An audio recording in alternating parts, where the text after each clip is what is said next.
are the New York Knicks. I'm back. Rocking in New York. Well, it's the Knicks. New York. We are the New York Knicks. New York. For this new season we're about to enter, the Knicks taking no shorts, it's like winter. New York, New York. New York be about the Knicks, huh? But the best thing about New York City is K-N-I-C-K-S. Everybody say go New York, go New York, go! Hey everybody, welcome to the New York Knicks podcast, episode 497, part of the Lineups Podcast Network at lineups.com, the Big Heads Media Network at bigheadsmedia.com. We're part of Dash Radio. Check out the New York Knicks podcast.com/ticket club and use code NYKP for $20 off an annual membership. Get the cheapest prices for live events that are no longer taking place. I was going to say, what live events? Yeah, nothing, but, join anyway because it helps support the show. What are they like? What does Ticketmaster and all these sites do now? What are they selling tickets for? The sites are just empty. Yeah, they're just probably laying people off. There'll be a lot of ticket sales in a couple months, though. Yeah. Backlog of events. People getting stir crazy from being inside. So we are recording. This is our last episode until the NBA kicks back off, or until the draft happens. Till basically we're out of this weird coronavirus world. The NBA has been canceled. The Knicks, I think Jay and I would agree the Knicks for a long time deserve to be canceled, just not in this way. Yeah, I wanted the Knicks to get canceled, but I still wanted to watch basketball. Yeah. Jay I was watching, I often will put my kids to sleep. I have DVR'd the game. I'll start the game a little later. So the Knicks game, I'm in New York. The games usually start like 7:30. I'll start watching 9:30. And Jay texts me, and he was like, the Knicks are winning, unfortunately. Kind of like, we don't necessarily need wins. They were beating Atlanta. But the game wasn't over yet. But I was like, they're screwing up and winning again. Whatever. But I want to see an entertaining game. And then he emailed me. Then he texted me about the whole Gobert thing. And then he's like, this might be your last NBA game you'll get to see. And I thought he was kidding until I found he wasn't kidding. And it really would be the last NBA game I would get to see. And then I texted him, Tom Hanks got the coronavirus. And Mark also thought I was kidding. I really thought you were kidding at that point. What a weird, strange. That was a weird day. That was a very. It was a weird. Someone had put on Twitter. I forgot. I might have said this in our Brink podcast also. Someone put on Twitter the line. They were like, Billy Joel should write a new version of "We Didn't Start the Fire," just covering the last 10 minutes. It seemed appropriate. Shit's weird. Now. So we're going to talk about the last week, and then we're going to be doing our other podcast, The Brink of Sanity. It's a comedy podcast. We're going to do that pretty much weekly until the NBA is back in action. So that's on iTunes or wherever, Spotify, brinkofsanityshow.com. Check it out. It seems aptly named for the times we're in. And we'll just talk our random thoughts. If you like our random thoughts, great. If not, we'll be back when the NBA comes back, if that ever happens. Cool. Jay, so maybe before we even get into the Knicks, people are mad, I guess, at Rudy Gobert. Rudy Gobert did not take it so seriously at a news conference, touching all the microphones, and then he ended up getting sick. Are you mad at Rudy Gobert? I mean, I'm mad at anybody who makes fun of something like this because it was known to be a serious issue, and he was one of those like, yeah, it's not so serious, and then he touches everybody's mics, and then he has it, and then. I'm not going to say he's the one who infected Donovan Mitchell or Christian Wood because not everything is going to be Gobert's fault, but it was still like kind of an ignorant thing to do. I'd say, there are people that were partying at bars. Bars were packed around here. I'm mad at all those weekend. People too. I'm just saying people at some point should understand, but the stuff is really hard to take in how serious it is. I think to a certain extent, everything sounds so. Gobert's still young. I understand him making kind of just not realizing how serious it was. At the end of the day, I'm not that mad at him because I feel like as a society, we're not taking it as seriously as we should. There's no reason that the NBA should have been shut down before he even did that. Yeah, I think the problem is we've had so many of these scares before that went nowhere. Like everyone was going nuts over Ebola, and while like one person in the United States got it, so now people are like, oh, here we go again. You I mean, know, people in Africa got it, and it was pretty bad it there. But was it yeah, was. I'm not saying it wasn't bad elsewhere, but like people were but freaking out about it here, and it was nothing.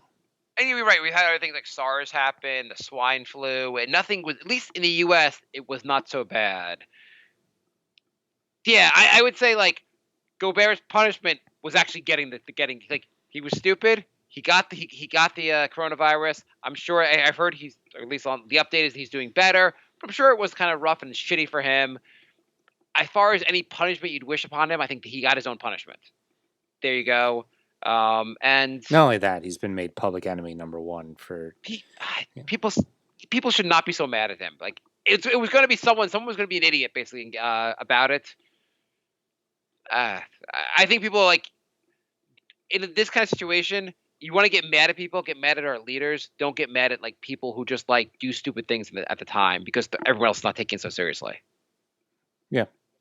But anyway, so I guess him and Donovan Mitchell got it. He's supposed to be doing better. I didn't even realize Christian Wood got it. Is he doing better, or any update on him? Last I heard, he wasn't even showing symptoms. Yeah. Supposedly Gobert was going to play in the game that night if he had tested negative, which is also crazy, but like he obviously was not feeling so bad.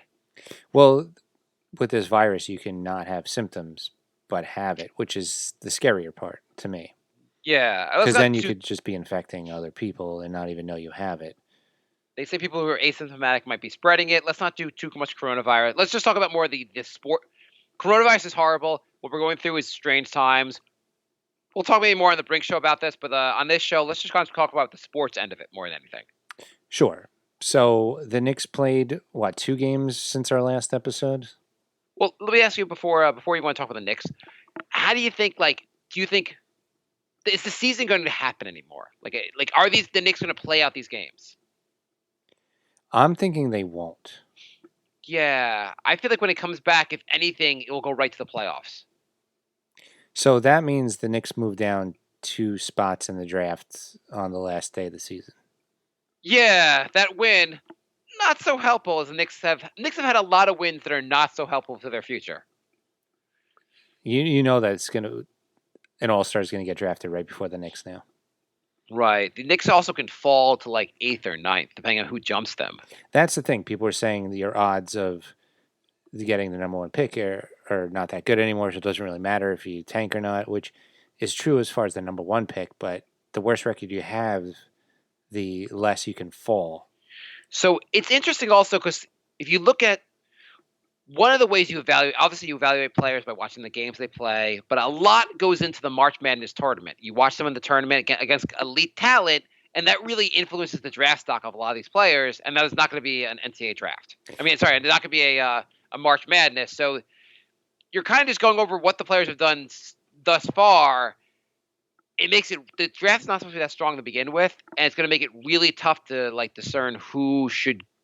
Once you get past the first pick or two, it's really hard to figure things out. And even so, a lot of people have said Anthony Edwards is the consensus #1.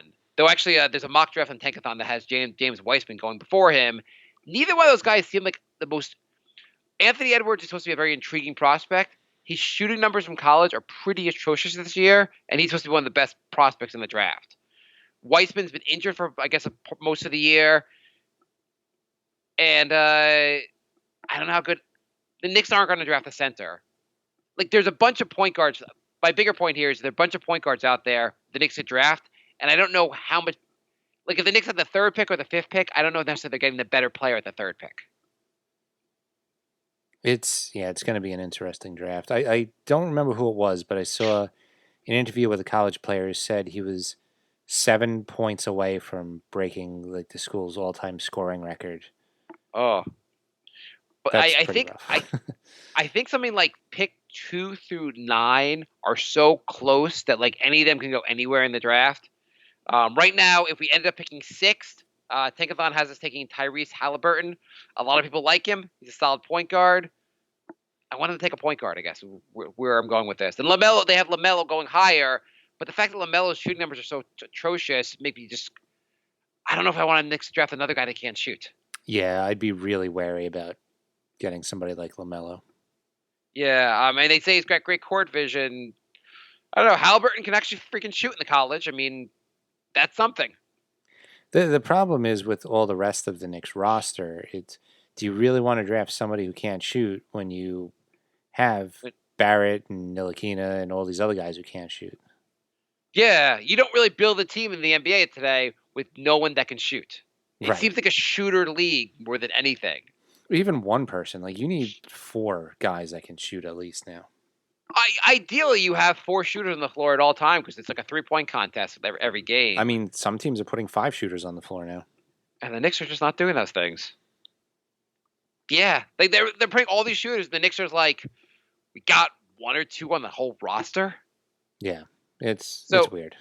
So they had 2 games this week. I guess they what was the game before Atlanta? It was the night before. The night before they played. What was that? Washington or Washington. So it looked like they would beat Washington. That was the Ntilikina coming out party, right? People freaked out over this game.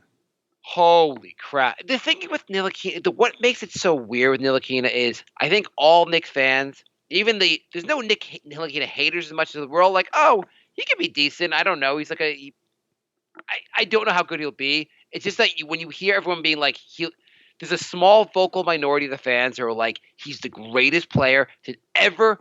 He is goddamn Jesus Christ. Do you not know that? And you're like, right. Well, and if you are a little more cautious about his ceiling, people just say you're a Frank hater.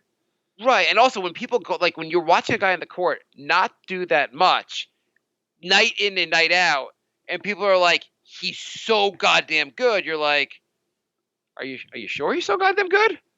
Right. Are you absolutely sure this guy is so goddamn good? And they're like, oh my god, if only Ntilikina played more minutes tonight. Where? More minutes where he just like hands the ball off at the top of the key and runs to the corner and just hides for the whole possession? More of that? So he has to have games where he, like, Tuesday night, he was awesome. You agree he was awesome on Tuesday, right? Yeah, he was great. It was maybe his best game of the season. Of his career, possibly. Possibly. He was. That's not an exaggeration, yeah. I mean, he's only reached 10 or more assists 3 or 4 times in his career, and he had never reached 20 points in a game. So 2010 seems like the best game of his career. Yeah. He was solid on defense. He kind of did it all. But it also was it wasn't like he scored 45 points. He scored 20 points, which is, he had a good game. It's not like he broke Wilt Chamberlain's mark. Right. That's like a meh game from like Ja. I would have loved to see him. I was like, this is a good performance. If he can start doing this on a consistent basis, like if every night he scores like 15 or more points, or 13, like, and he's getting like 7 or 8 assists a game, I'm all in. Mm-hmm. Absolutely. So against Atlanta, he was 1 for 7 with 8 points, 2 assists. And he was a negative. He was a minus 10 on the night in 23 minutes. So that one game, though. Yeah, that one game. I am all in on getting a new point guard. I am all in also on keeping Ntilikina and seeing what he can do next season. But I don't think we can go into next season going, Frank's our starting point guard. I think that is a recipe for disaster. I don't think Frank is a point guard. I agree with that also. I mean, I'm fine with Frank. Let's keep him. Let's develop him. But let's develop him as like an off the bench guard, like not the starting point guard. Yeah. Do you think what would people's reaction have been if he like got like 11 rebounds? He only had 3 assists, but like 11 rebounds, 33 points on like 13 of 22 shooting. Would people lose their minds? Absolutely. And a steal on the block? Yeah. I'm reading Randall's numbers from Atlanta game. It's just so weird how Randall. His goddamn spin moves are just a walking turnover. We should combine the word spin and turnover into call it his move, the spin over. Spurn over. Yeah, that is what he does. He just does the spurn over, the spin over. That's his move. My go-to move is to lose the ball while getting dizzy. Yeah, but it is. I have a question for you. Mm-hmm. if you could only keep one of these two players for next year, would you rather have Randall or Bobby Portis? Randall. Like it's funny because after the Washington game, I was like, maybe I'd want Bobby Portis. Like but he's all again not that consistent. No, Bobby Portis looks good. Like every couple weeks, he'll have this one game where like, oh yeah, he could be something, and then he'll have like a week straight of just nothings. The He also Knicks have seems to be better against teams he's had a history with. yes, that is true. Like, because he was on the Wizards for a little while. The Knicks have a bunch of players who can inconsistently look okay. Like they can have some good performance. Like Randall, he has a bunch of nights where he's probably he's more consistent than a lot of the other guys. But he has a bunch of nights where you're like, oh, I can buy into Randall. His defense is not that great, but he does enough on offense. And then he has a bunch of nights that are terrible. But like Peyton every once in a while has those nights that he looks really good, and Portis and what's his name? Bullock has some of those nights where you're like, oh, he's really good, but they're very inconsistent. And I wonder, is it inconsistent meaning they'll get better at some point where they're getting more consistent, or just like this is what bad NBA players do? They're just like every once in a while they're good, but they can't keep it up. I wouldn't even say bad NBA players, just like mediocre, average players. Like, Yeah, you're right, not bad. Like I guess average players can look good at times. Yeah. Uh, I mean, you see scrubs on every team. It's a Nick effect. We're having a Nick effect for some other team. Yeah. So were you annoyed the Knicks beat Atlanta in overtime? I know you shouldn't be annoyed at wins, but were you? I was at that point, not even knowing that was going to be the last game. You knew. Wait, no, you knew it was going to be the last game. The season was canceled by that point. Not when the game started. Oh, okay. I meant at the end of the game. Go on. No, I was thinking the Knicks are almost 25 games under 500. Now I want them to lose every game because now's the time to go for the best draft pick. Yeah. Because I was thinking what if they get a couple wins? Will I be happy? But then I looked at the standings and I'm like, they're 25 games under 500. There's a win is doing nothing but hurting them at this point. This is why I'm going to miss watching the NBA, but I'm not going to miss watching the Knicks. The Knicks season, has been in the entire history of our show. Well, it's up there. I was going to say, it's up. This is one of the hardest seasons that there's been to watch. Mm-hmm.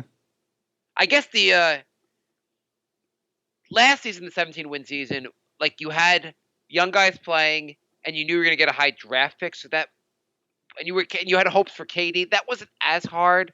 The previous 17-win season, what would you say? What was the hardest season you think to watch?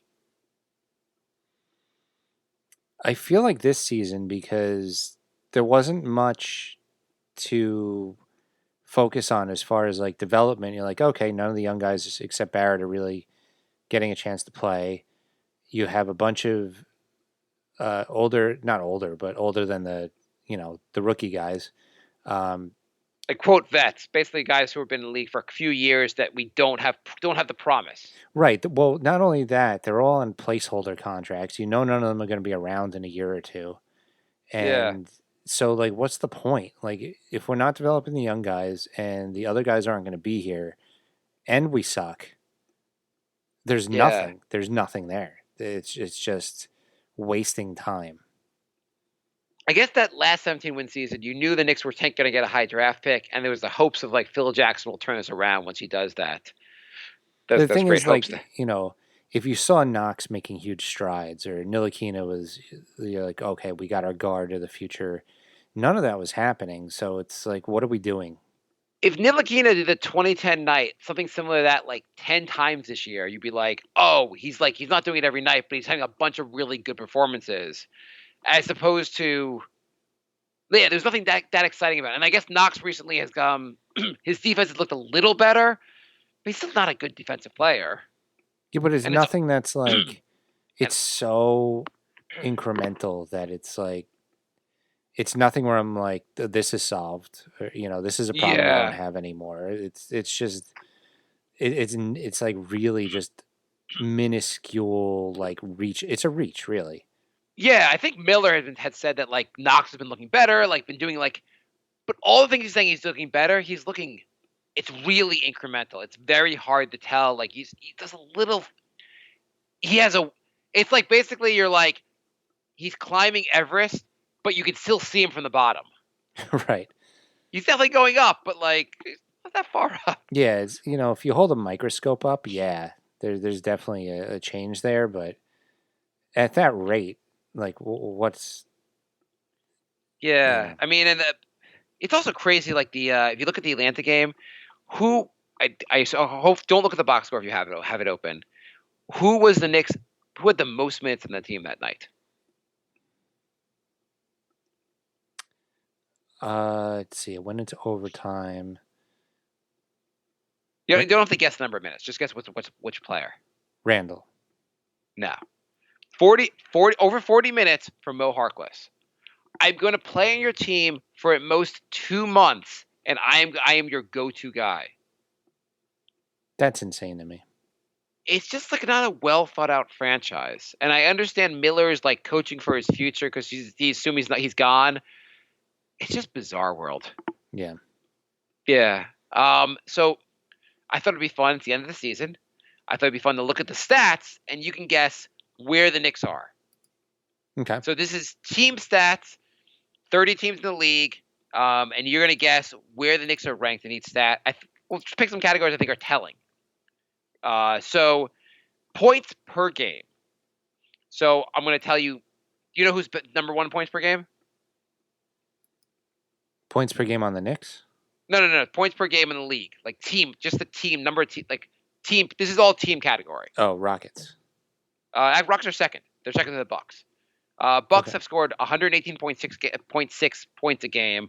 So now you know the Bucks and the Rockets are 1 and 2. So those positions are making it a little easier for you. Where are the Knicks? 18th. 29th Okay, good. at 105.8. Mm-hmm. The Bucks score 13 more point. That's just like atrocious. Yeah, it's unacceptable. You're almost dead last in points per game. Like, not going to win a lot of games in a scoring league. So Knicks aren't that good at scoring, but shooting wise, how good are they shooting? Field goal percentage. 21st. 24th. 44%. The Hornets are the worst. Lakers are the best actually in the league. 3-point percentage.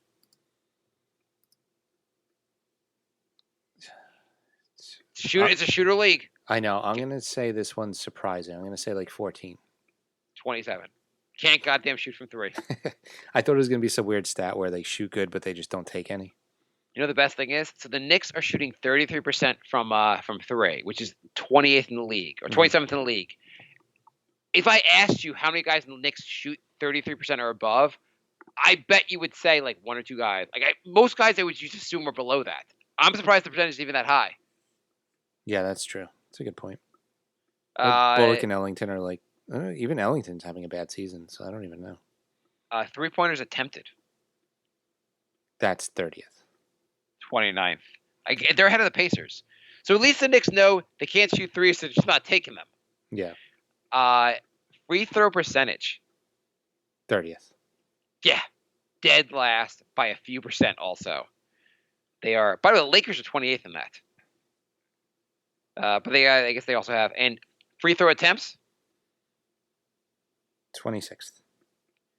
The Knicks, this is crazy. The Knicks are 11th in free throw attempts. Wow. Like, that is nuts because if they're attempting so many free throws, they should be a lot better team. Well, they're not hitting any.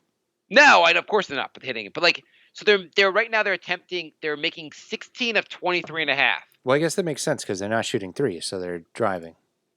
Right, but if they just made 3 of those, they'd probably maybe 3 of those, like more or 2 more. Like they jump their number, their scoring percentage would. Yeah, they're just bad. The offensive rebounding.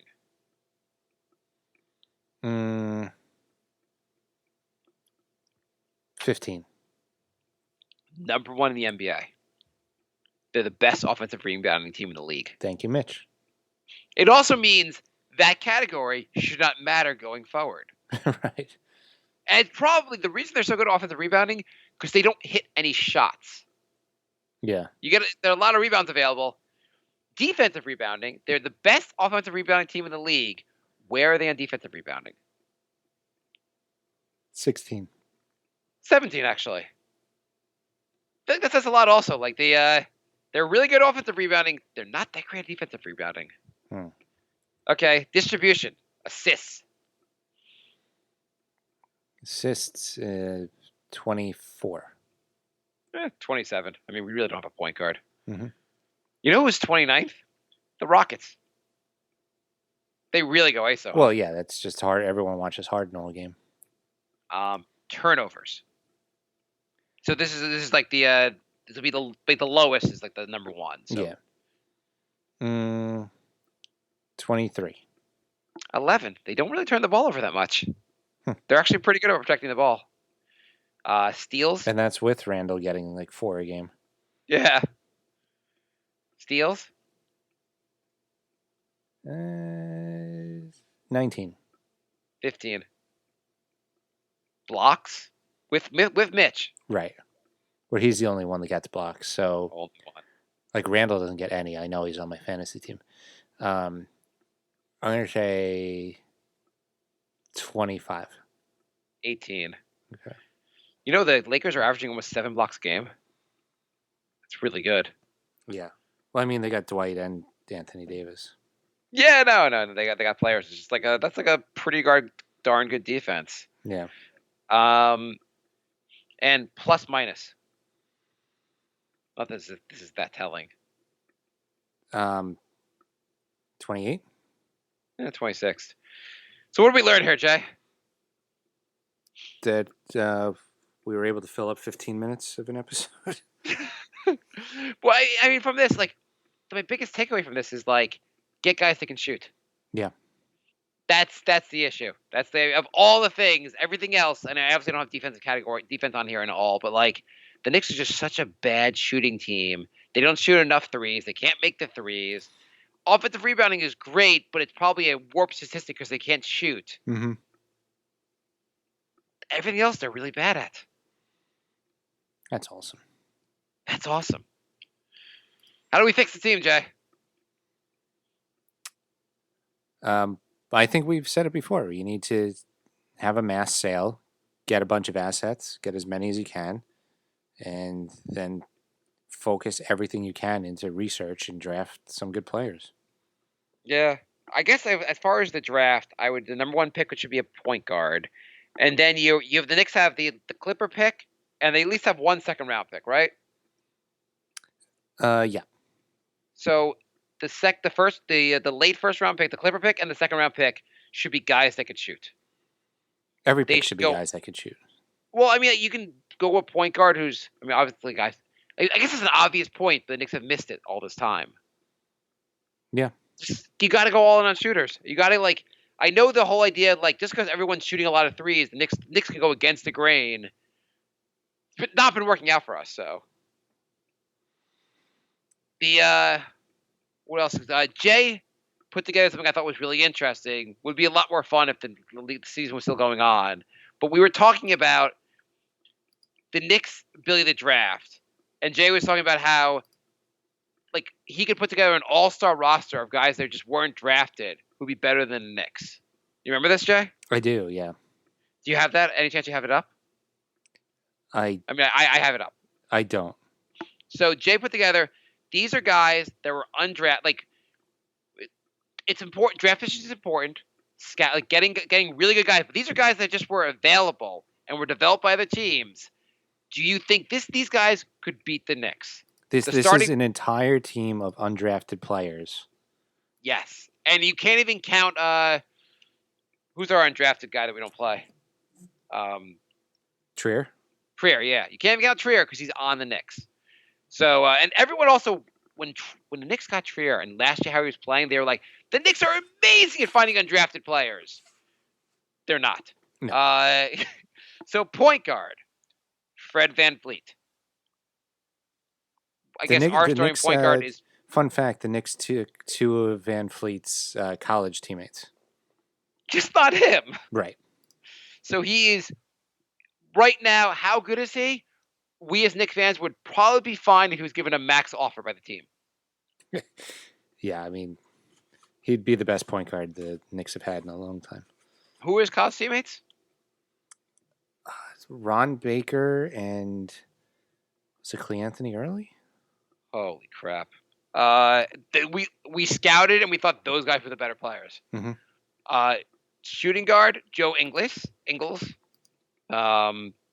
pretty solid, better than what we got. Yep. Small forward Robert Covington, that's solid. He's not a bad player. Power forward Daniel Tice, Tias? Ty, I don't know. Tease. How do you pronounce that? I have no idea. He's solid, and center is Aaron Baines, who's out of nowhere became a 3-point phenom in the last few games of the season. That team would destroy the Knicks. Yeah, and we're not even gotten into the bench, but like that would. Read some of the highlights. You don't have to go through the whole bench. There was a lot of guys, but just go There through were the bench. a lot of guys. I just want to pull up real quick the game log from Aaron Baines. I didn't look since we did the last show. He just had the craziest stretch. This is a guy who basically, throughout the entire season, barely shot threes. Like every night basically looked like 1 for 2, 0 for 1, 1 for 2, 0 for 2, 1 for 4. The last 2 of the last 3 games of the season, he was 9 for 14 and 4 for 11 from 3. How do you suddenly become like this crazy shooter from 3? But yeah, the bench. You got Seth Curry, who I'd love to have in the Knicks. Tim Frazier, who you've loved for a while. T.J. McConnell. Kendrick Nunn. Garrett Temple. Christian Wood. I mean, you could argue that Temple and Wood could be starters on the team we just proposed. Dwayne Dedman. Yep. Alex Caruso. They have a lot of decent players in this.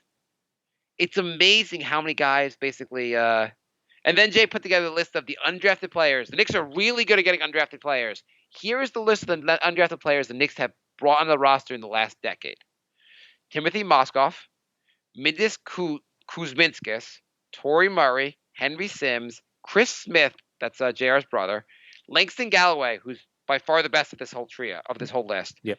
Travis Ware, Maurice Nandor, Chasen Randall, Ron Baker, Isaiah Hicks, Luke Cornett, and Alonzo Trier. That is a horrendous list. That is so bad. And it's not saying that you should be able to find undrafted it's hard to hit in the second round, much less the undrafted players. It's just the Knicks. They should look at this and go, everyone scouting, you're fired. Because we just are not doing a good job. We're not finding guys in the draft. We're not going to find guys after the draft. We're just not good at scouting players. Yeah. I like that list. Thank you for putting it together, Jay. Sure. Yeah, I thought it was interesting because the Knicks, in the last 10 years, only 2 undrafted players that the Knicks took a chance on are even in the NBA. And it seems like almost every team in the league. This is why I did it, because every time the Knicks play somebody, they're like, oh, this guy who has 30 points against the Knicks, he was undrafted last year. And I'm like, is there really that many good undrafted guys? So I decided to look, and there's a lot. Hey, I'm just looking through the news and Knicks news, and there's a Sports Illustrated article saying the Knicks should extend Ntilikina before the next season. And the Knicks, that would be the first time the Knicks ever lock anyone in. Would you extend Ntilikina? Like a 1-year extension? No, like a 3 or 4 year deal. Would you do that, and what would it cost? No, I do the 1-year extension like they did with David Lee. See what you got after that. Well, you have him for next season. It's just a question of, would it be worth locking him in at 4 years, $12 million? No. You think he's going to be unplayable at some point? I don't know. I feel like you can find a lot of Franks elsewhere. I don't know. I'm not you don't think he'd be good enough that he's a solid enough. He'll always be a solid enough bench player that for a cheap deal, if you can get if he's asking for $10 million a year, go F yourself. But if you can get him for $4 million a year, which is about Yeah, Problem no, with you're value right. is right Yeah, now. if you get him for Then $4 million a year, you do that because that's cheap yeah, enough where even if he doesn't work out, it doesn't hurt your capital. right. And I guess the cap. I also think the cap is not that. It's not worth that much for the Knicks anymore because of You actually know what? When you say that, you know what? The cap is probably going to go down. Yeah, The NBA is going to contract. Like they're going to lose so much revenue from this. Like it's a different world. Well, I don't know. I wonder if this is going to lead to like the cap being lower going forward. But anyway, if you could lock Ntilikina in for a few extra years at a really reasonable rate, it's worth the gamble. I feel like.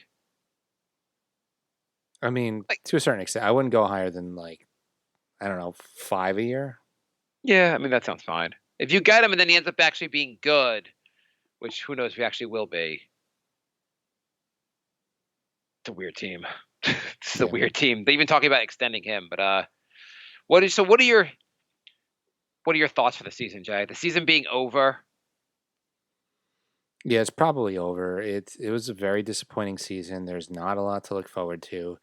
We just gotta hope that the Knicks really nail this draft. And If the Knicks nail, if the first pick they nail a point guard who's actually like, I don't need him to be like Morant, but it's someone who's actually like legitimately looks like he's going to really develop.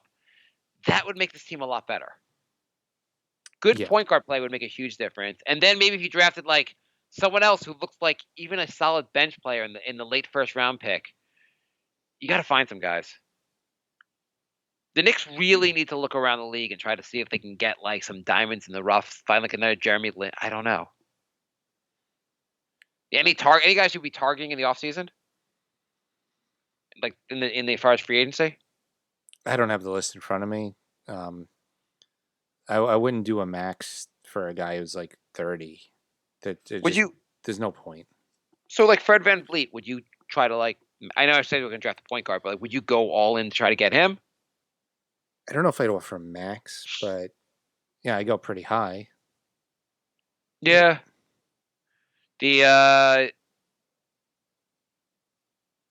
yeah, there aren't that many. Like I guess like the way it worked on the NBA, like this is the odd year of the offseason. Free agency. There's not going to be as many solid free agents. Yeah, I'd go for like the I don't know. I guess the mid range guys, which is kind of like what they did this year, but none of those guys were that good. Okay, I guess of the roster, let's look at the roster. Who you're gonna tell me who you're bringing back? So like, just go. I'm gonna go through the roster real quick with you. Mo Harkless, are you gonna bring him back? Depends for what. I guess everything that. Let's just say it's not gonna be that like the Knicks always overpay. Also, you're not gonna get him for like $4 million. I Maybe you guess do. forgetting like say the contract, you're not going to love the contract. Let's just say for everyone, you're not going to love the contract. Okay? Mm-hmm. Would you bring Harkless back? Yeah, Oh, you would bring Harkless back. Why? because he looked better than on most nights Portis or like if I'm gonna pay Harkless like 8 instead of 15 or 17 for Portis, I do that. Are you going to bring back? So to skip ahead, I'm not bringing back Portis. Spoiler. Yeah. Okay. Are you going to bring back? Randall. We have. Are you going to try to trade Randall in the offseason? Are you going to say he's just on the team? Let's give up. No, I think you keep Randall one more year. Okay. I don't think you can really trade. You're not going to get much in a trade for. I don't know how easy it'll be to trade him, basically. So I think he's on the team. Just It is what it is. Taj Gibson. Taj Gibson. Nah, he's fine. I don't see. I mean, if it's a cheap contract, I'm fine with it. He's been fine. He's been fine. I mean, like I want Mitchell to play more minutes, but I almost would feel like I'd rather replace Taj with a real center. Right, but you do need at least one vet locker room guy. I know. I'm kind of over that. Like we have it sometimes. Like, what did it do for this? What did it do for this team? We had the vet locker room. The team still sucks.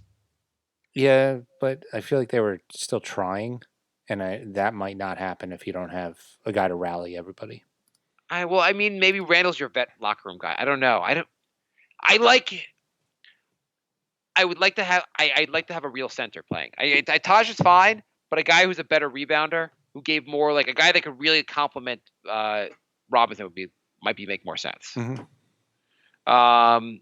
Before I forget him, Marcus Morris, because obviously he was on the team. He's on the Clippers now, but like people talked about bringing him back. How do you feel about bringing Morris? And it's going to be an overpay to bring him back. No. Yeah. Did you feel differently when he traded him? Like before he traded him, were you thinking more strongly about bringing him back? No. Oh, at no point you wanted to bring him back. No, he doesn't fit the timeline for what the Knicks are trying to do. And you got an asset for him, and this is good. It worked out good. It worked out well. His stats haven't been that great in the Clippers. I think chances of him like reproducing what he did with the Knicks last year are slim anyway. And yeah, I agree with the timeline. Okay, obviously Barrett's back. Elfrid Payton. That's a tough one. I'd say, yeah, you have him as your backup point guard, and you try and find a starter in point guard. I feel like as much as people get frustrated with him, he does a lot of he can run the offense, which is a good thing to show another point guard. Like he's a solid guy to I don't know. Do you want him tutoring your future point guard? I think you could do worse. Yeah. I mean, if he had a shot, he'd be a decent point guard. Yeah, I mean, people say I think there's some knock on the stat pads. He still gets the assists. I don't know. Mm-hmm. He had 12 assists against the Atlanta. Yeah, it's hard to stat pad assists. Yeah, these other guys are making. I mean, you can get lucky, and sometimes kind of guys miss shots, but he seems to get a lot more assists. That is an important stat. Robinson obviously is back. Ntilikina's back. Portis obviously you do not want him back. Knox obviously he's back. Ellington. No. Reggie Bullock. Yeah. I guess so. He's I don't know. The only guy on the team that shoots good. So.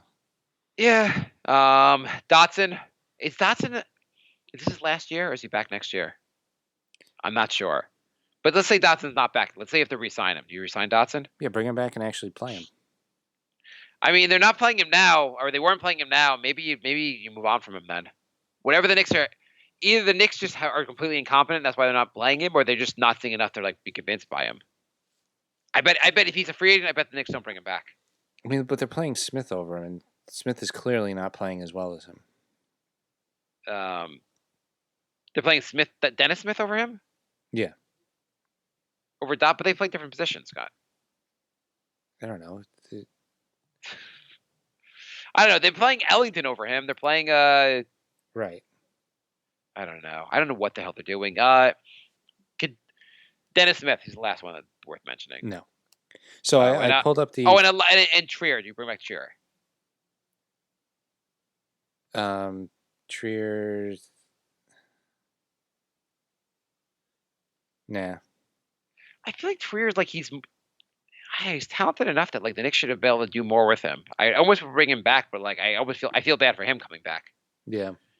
And coach Miller. Sure. Yeah. Why? I mean, why change the coach when you're gonna have the same shitty roster? If I can get Atkinson, I'd like Kenny Atkinson. Okay. Yeah, but and the free agency pool looks really bad. Okay, read me some names. So most of these guys are over 30. Hayward, Millsap, DeRozan, Otto Porter, Drummond. Obviously, Are you reading from next season's roster? Obviously, not getting Anthony Davis, Whiteside, Batum, Marcus all these guys are over 30. Anyone looking intriguing? Like Van Vliet looks intriguing. Who else looks intriguing? I would have said Fournier, but he broke his knee in 8 different spots right before the season ended. There was a couple. You got to go way down on the list. Jeremy Grant. Yeah, I mean he'd be. I'd rather. Yeah, he'd be okay. Bogdan Bogdanovic. I'd like him. Joe Harris. I saw people talking about that. Harris wouldn't be bad. He's a solid shooter. I would not mind Harris at all. He's way older than I thought. He's 29, but still. It would make sense if you brought in Kenny Atkinson. I could see then maybe the Knicks getting Joe Harris. Bertans. Yeah, that was the theory of getting Bertans and Harris. And you just have a lot more shooters. I would overpay for Bertans and Harris. I would love to get Harrell. Oh man, he's a free agent? Yeah. Would you like our center pairing to be Mitch and Harrell? Yes. I'd be fine with that. I mean, he looks dominating against the Knicks. Brandon Ingram. Well, he's a restricted.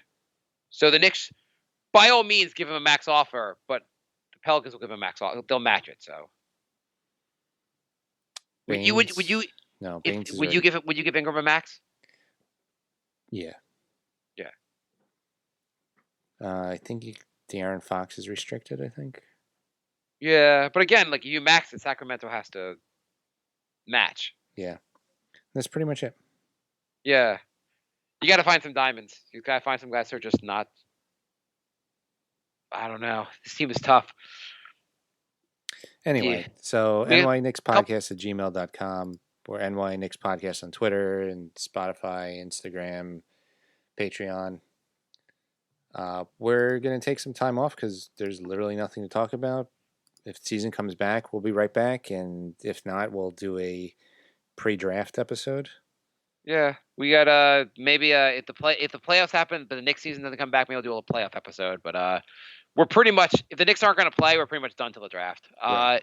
We have 3 quick Facebook questions. Bobby writes, should the Knicks hire Atkinson? Yeah. Yeah. Nick writes, really appreciate what you guys do. Take care of yourselves for a while. Thank you, Nick. Really appreciate it. Yep, Everyone that writes questions, we really appreciate it. We appreciate all our listeners. And Jaime writes, so how many players do you think have the virus? And he said in parentheses, he goes, talking about the Mets, by the way. I was really excited for the Mets season. Oh, well. Yeah.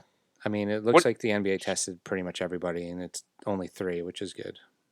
Yeah. It is just a weird, like, you go to what is ESPN covering right now? By the way, is the XFL canceled? I mean, I assume it has to be, right? Yeah, I would think so. So it was going to get canceled anyway. ESPN has NBA is bracing for a mid-June return at best. Okay. We'll see. Yeah. So, I mean, we'll be back around that time anyway, because that's when the draft usually is. Yeah, so it'll be a good time off. We're going to do more Brink. It's a good time to stay home and listen to podcasts. Yeah. Yeah. All right. So thanks for listening, everybody. Honestly, you guys really are the reason we keep the show going. So thank you. And yeah, we'll be back. I don't know. We'll be back at some point. At some point. All right. Goodbye, everybody. Bye,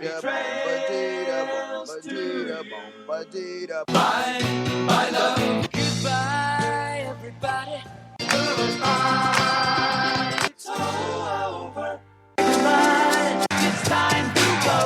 This is the end. Say goodbye. You better go away. I'm gonna leave you. It's the end. Goodbye. Goodbye. Just leave me alone.